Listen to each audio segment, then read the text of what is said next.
আবার কিছু লোক বলে যে 2 বিয়ে করা সুন্নত, একাধিক বিয়ে করা সুন্নত। সারা পৃথিবীর কোন কিতাব থেকে এটা প্রমাণ করো তুমি? কেমন আলেম তুমি, কেমন মৌলবী তুমি? কোরআন শরীফের আয়াত একটা হাদিস শরীফ দেখলা, আর ওটার আগে তুমি ইমামে আজমের মতো এই ইস্তেমবাদ করতে শুরু করলা, ফতোয়া দিতে শুরু করলা, শরীর সিদ্ধান্ত দিতে শুরু করলা। এটা পরিচয় তোমার আলেম হওয়ার? হ্যাঁ, কি অবস্থা আজকে ওলামাদের।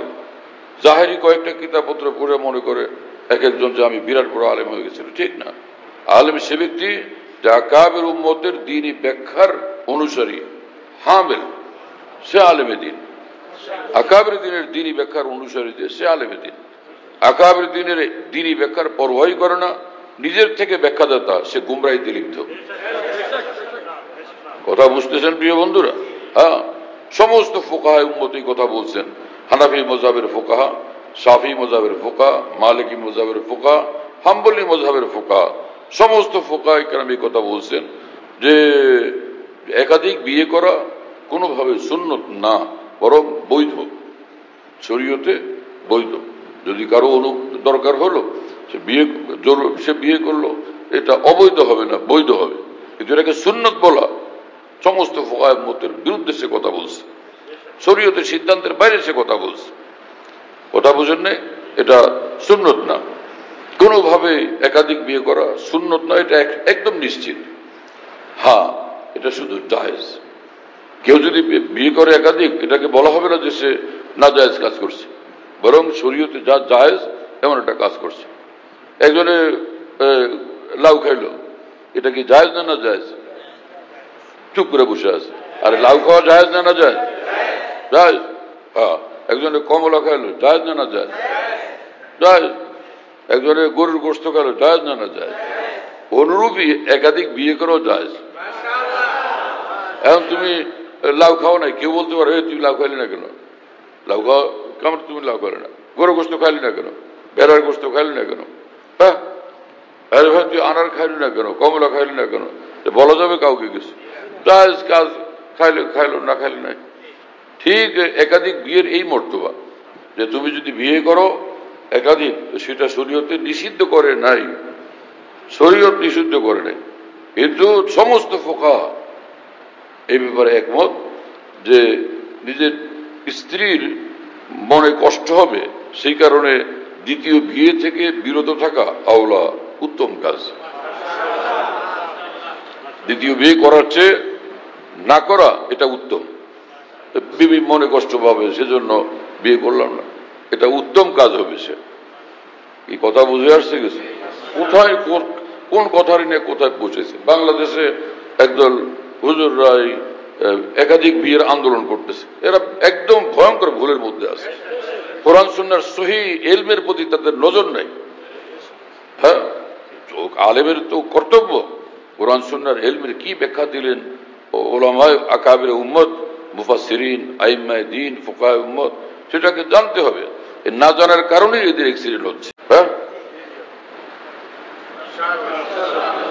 এবং একই ঘটনা পাকিস্তানেও চলতেছে। ওখানে এক মৌলভী সাহেব ব্যাপকভাবে একাধিক বিয়ের জন্য আন্দোলন চালাইতেছে, একাধিক বিয়ে করো। বউ কয়েকটা ঘরে আইনে পরে সবগুলো মিলে ঝগড়া লাগাইছে। এখন হুজুরে বসে হয়েছে পেরেশান যে করলামটা কি, আগে বুঝো নাই কেন? হ্যাঁ,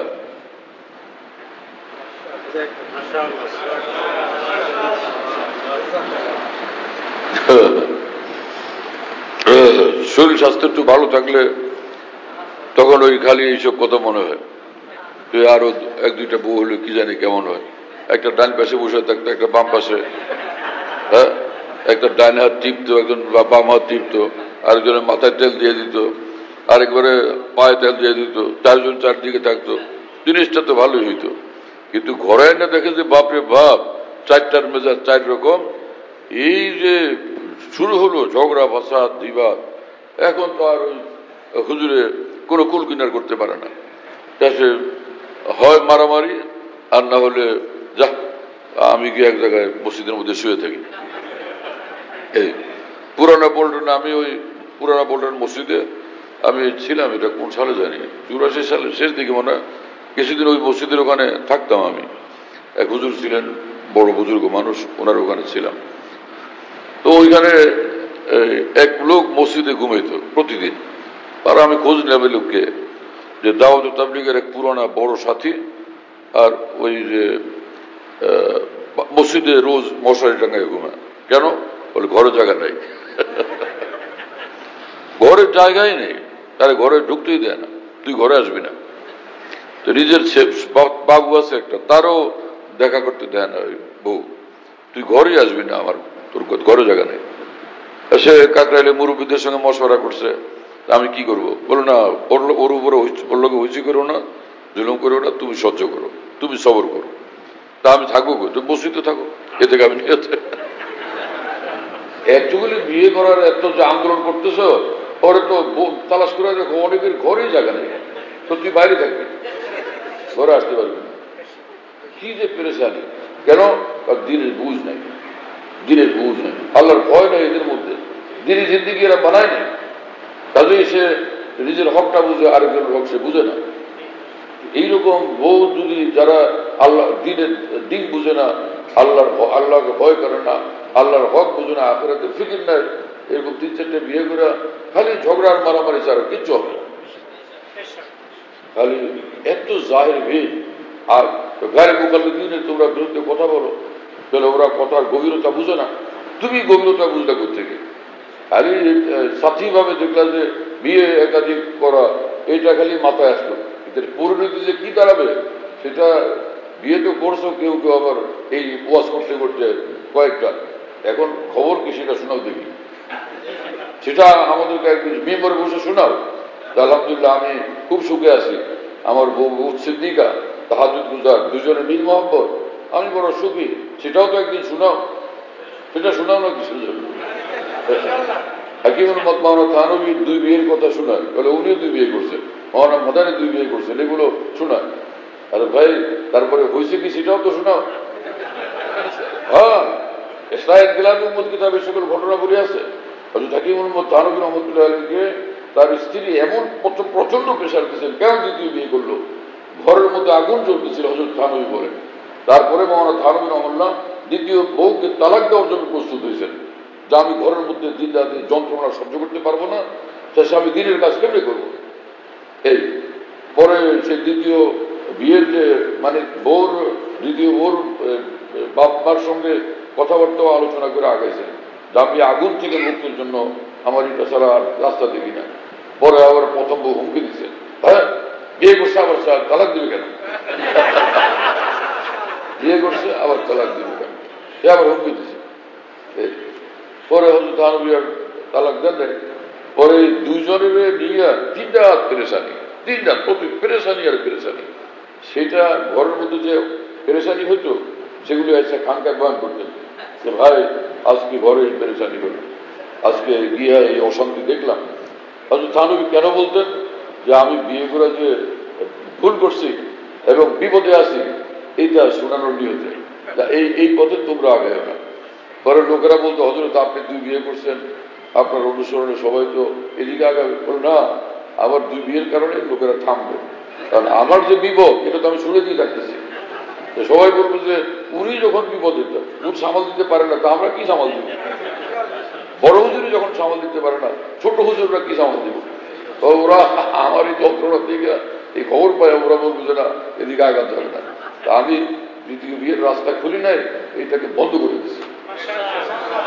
অর্থাৎ যে এই রাস্তা এই মানুষ অনুসরণ করবে না, এই আমার বিষয়াদি জানে। হাকিমুল উম্মত থানভী কথা বলতেন, আর এই সকল কথার কোনো খবর নেই, মুখস্থ করে বলেন যে আমরা থানভী 2 বিয়ে করছেন, হযরত মাদানী 2 বিয়ে করছেন। এলেন কালামে কি বল? হ্যাঁ, সেইভাবে আকাবের দিনের এবং ফুকাহায়ে মতের কথা জানলাম না, নিজের খেয়াল একটা আসলে সেটাকে প্রচার করলাম দিন। আল্লাহর কসম, এদের জন্য উচিত প্রকাশ্যে তওবা করা। আমরা যে একাধিক বিয়েরকে সুন্নত বলছি, এটা অন্যায় কথা বলছে, শরীয়তের বিরোধী কথা বলছি, আমরা প্রকাশ্যে তওবা করতেছি। এদের উপরে এটার তওবার ঘোষণা দেওয়া আছে। এরা নিঃসন্দেহে গুমরাহি প্রচার করছে।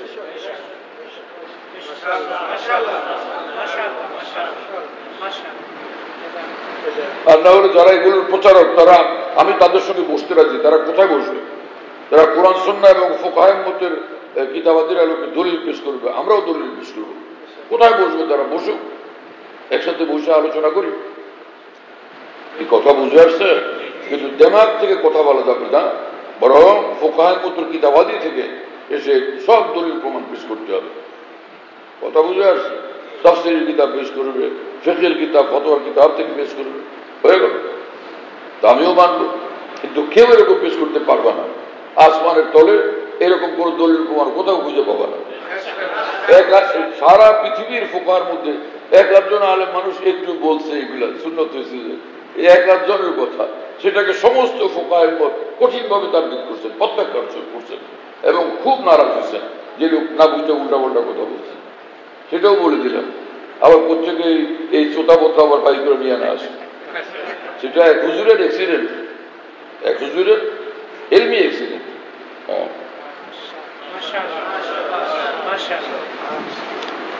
কথা বুঝে আসছে ভাইরা? কি বুঝে আসছে? তোমরা বুঝবা করছে না। হ্যাঁ, আগে থেকে যদি নিয়তি করে থাকো যে আমি 3-4টা 2-3-4টা দিবই, এখন তো মানতে চাইবে না। এই আজকের ওয়াজ মানলে তুই যাচ্ছে আমি একটু সমস্যা করে, যদি সমস্যায় পড়ো তো তাহলে মানলে সমস্যা করো, যাও 2-3 জন নিয়ে দেখো, পরীক্ষা করো, যে পরে গিয়ে দেখা যাবে তোমার হাসপাতালে ভর্তি করে আছে।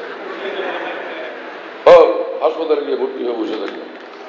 পুরানো যুগের সেই শক্তিশালী মানুষ যারা খুরমা খাইতেন, উটের দুধ খাইতেন, উটের গোস্ত খাইতেন, সেই শক্তিশালী মানুষদের উপরে কেয়াস করতেছ এই সকল মানুষদেরকে যারা তামাম সব এখন এই ফরমালিন বলা জিনিস খায়।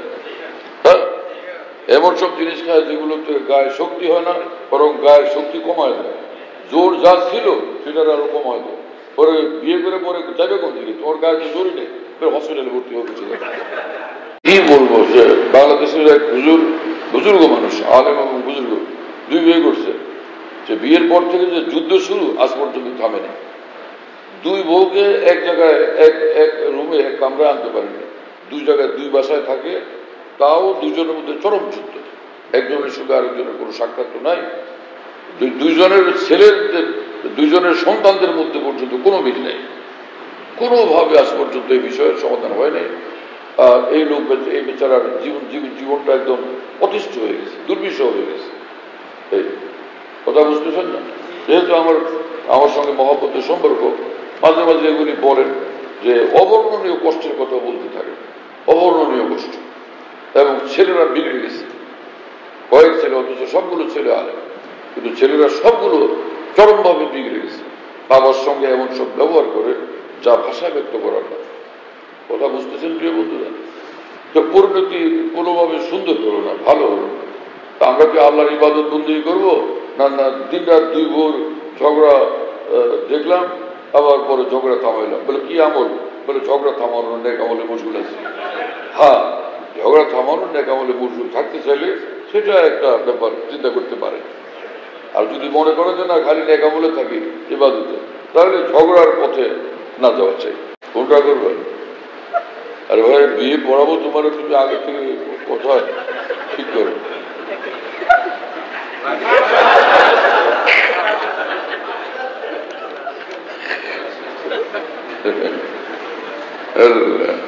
ইয়াসিন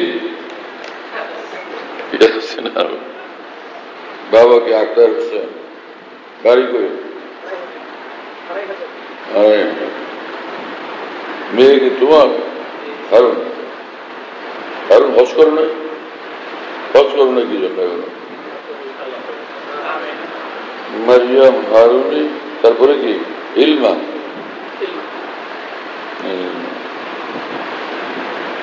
মহর কত? 2 লক্ষ টাকা না? আলহামদুলিল্লাহ, আলহামদুলিল্লাহ নাহমাদুহু ওয়া নাস্তাঈনুহু ওয়া নাস্তাগফিরুহু ওয়া নু'মিনু বিহি ওয়া নাতাওয়াক্কালু আলাইহি ওয়া না'উযু বিল্লাহি মিন শুরুরি আনফুসিনা ওয়া মিন sayyi'ati a'malina man yahdihillahu fala mudilla lahu wa man yudlil fala hadiya lahu wa nashhadu an la ilaha illallah wahdahu la sharika lahu ونشهد أن سيدنا ونبينا ومولانا مولانا محمدا عبده ورسوله صلى الله تعالى عليه وعلى آله وأصحابه وبارك وسلم تسليما كثيرا أما بعد فأعوذ بالله من الشيطان الرجيم بسم الله الرحمن الرحيم يا أيها الذين آمنوا اتقوا الله حق تقاته ولا تموتن إلا وأنتم مسلمون صدق الله مولانا العظيم وقال رسول الله صلى الله تعالى عليه وسلم النكاح من سنتي हर तुम बोलो आमीन अमर में मरियम इल्म के 2 লক্ষ টাকা মোহরানার এওয়াজে জনাব আক্তার হোসেন সাহেবের ছেলে ইয়াসির আরাফাতের নিকট ইয়াসিন আরাফাতের নিকট বিবাহ দিলাম বলো কবুল করলাম بارك الله لكم بارك عليكم جمع بينكم في خير الحمد لله